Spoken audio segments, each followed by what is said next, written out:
ಸ್ನೇಹಿತರೆ, ದರ್ಶನ್ ಅವರನ್ನ ನೋಡಿ ಇವತ್ತು ಅವರ ಮಗ ವಿನೇಶ್ ಅವರು ಕಣ್ಣೀರನ್ನ ಇಟ್ಟಿರುವ ಒಂದು ಸಿಕ್ಕಾಪಟ್ಟೆ ವಿಡಿಯೋ ಒಂದು ವೈರಲ್ ಆಗಿದೆ ವೀಕ್ಷಕರೇ. ಸೊ ಏನಪ್ಪಾ ಈ ವಿಚಾರ ಅಂದ್ರೆ ನೋಡೋಣ ಬನ್ನಿ. ಇದಕ್ಕೂ ಮೊದಲು ನೀವು ನಮ್ಮ ಚಾನಲ್ಗೆ ಸಬ್ಸ್ಕ್ರೈಬ್ ಆಗಿಲ್ಲ ಅಂದ್ರೆ ಕೂಡಲೇ ಸಬ್ಸ್ಕ್ರೈಬ್ ಆಗಿ, ಹಾಗೆ ಪಕ್ಕದ ಬೆಲ್ ಐಕಾನ್ ಕ್ಲಿಕ್ ಮಾಡ್ಕೊಳ್ಳಿ ವೀಕ್ಷಕರೇ. ಸ್ನೇಹಿತರೆ, ದರ್ಶನ್ ಅವರು ರೇಣುಕಾಸ್ವಾಮಿ ಅವರ ಕೊಲೆ ಪ್ರಕರಣಕ್ಕೆ ಸಂಬಂಧಪಟ್ಟಂತೆ ಜೈಲು ಸೇರಿರುವ ವಿಚಾರ ನಿಮಗೆಲ್ಲರಿಗೂ ಗೊತ್ತೇ ಇದೆ. ಸೊ ದರ್ಶನ್ ಅವರು ಇಂಥ ದೊಡ್ಡ ಸ್ಟಾರ್ ನಟ ಅಂತ ಕೂಡ ಗೊತ್ತಿತ್ತು. ಸೊ ಅವರು ಈ ರೀತಿಯಾಗಿ ಒಂದು ವಿಚಾರಕ್ಕೆ ಸಂಬಂಧಪಟ್ಟಂತೆ ಅರೆಸ್ಟ್ ಆಗ್ತಾರೆ ಅನ್ನೋದು ಒಂದು ಊಹೆಗೂ ಮೀರಿದ ಒಂದು ವಿಚಾರ ಅಂತಾನೆ ಹೇಳ್ಬೋದು. ಏಕೆಂದ್ರೆ ದೊಡ್ಡ ಸ್ಟಾರ್ ನಟ ಈ ಮಟ್ಟಕ್ಕೆ ಇಳಿದಿದ್ದಾನೆ ಅಂತ ಅವರ ಅಭಿಮಾನಿಗಳೇ ಊಹೆಯನ್ನು ಮಾಡಿಕೊಂಡಿಲ್ಲ.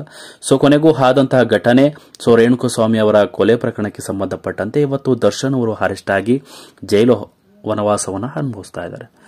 ಸೊ ಇವರ ಕುಟುಂಬ ಒಂದು ವಾರಕ್ಕೆ 3 ದಿನ ಮಾತ್ರ ದರ್ಶನ್ ಅವರನ್ನ ನೋಡ್ಲಿಕ್ಕೆ ಅವಕಾಶವನ್ನ ಮಾಡಿಕೊಡ್ತಾರೆ. ಸೊ ಇವತ್ತು ದರ್ಶನ್ ಅವರ ಮಗ ವಿನೇಶ್ ಕೂಡ ಹೋಗಿರ್ತಾರೆ ತಾಯಿಯ ಜೊತೆ. ಇವತ್ತು ದರ್ಶನ್ ಅವರನ್ನ ನೋಡಿದ್ರೆ ನಿಜಕ್ಕೂ ಕಾರ್ನಲ್ಲಿ ಬಂದು ಕುಳಿತು ಬಿಕ್ಕಿ ಬಿಕ್ಕಿ ಹತ್ತಿರುವ ಒಂದು ವಿಡಿಯೋ ಸಿಕ್ಕಾಪಟ್ಟೆ ವೈರಲ್ ಆಗಿದೆ ವೀಕ್ಷಕರೇ.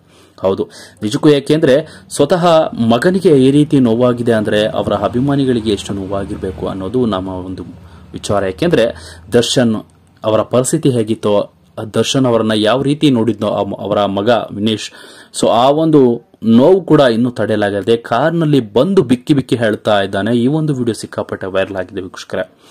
ನಿಜಕ್ಕೂ ಇದನ್ನ ನೋಡಿದ ತಕ್ಷಣ ಅವರ ಅಭಿಮಾನಿಗಳೇ ಶಾಕ್ ಆಗಿದ್ದಾರೆ. ಸೊ ಅವರು ಕೂಡ ಕಣ್ಣೀರನ್ನ ಹಾಕಿರುವಂತಹ ಘಟನೆ ಕೂಡ ನಡೆದಿದೆ ಇವತ್ತು. ಸೊ ದರ್ಶನ್ ಅವರನ್ನ ಈ ರೀತಿ ನೋಡೋಕೆ ಅವರ ಅಭಿಮಾನಿಗಳು ಕೂಡ ಈ ನೋವನ್ನು ಹರ್ಗಿಸ್ಕೊಳ್ಳಕ್ಕೆ ಸಾಧ್ಯ ಆಗ್ತಿಲ್ಲ. ಸೊ ಅಂತದ್ರಲ್ಲಿ ಅವರ ಮಗನಿಗೆ ಹೇಗೆ ಆಗಿರ್ಬೇಕು ಆ ನೋವು ಅನ್ನೋದು ಈ ವಿಡಿಯೋವೇ ಸಾಕ್ಷಿ ಅಂತಾನೆ ಹೇಳ್ಬೋದು ವೀಕ್ಷಕರೇ. ಸೊ ಈ ವಿಡಿಯೋ ನೋಡಿದ್ರೆ ನಿಮಗೂ ಕೂಡ ಬೇಜಾರಾಗಬಹುದು.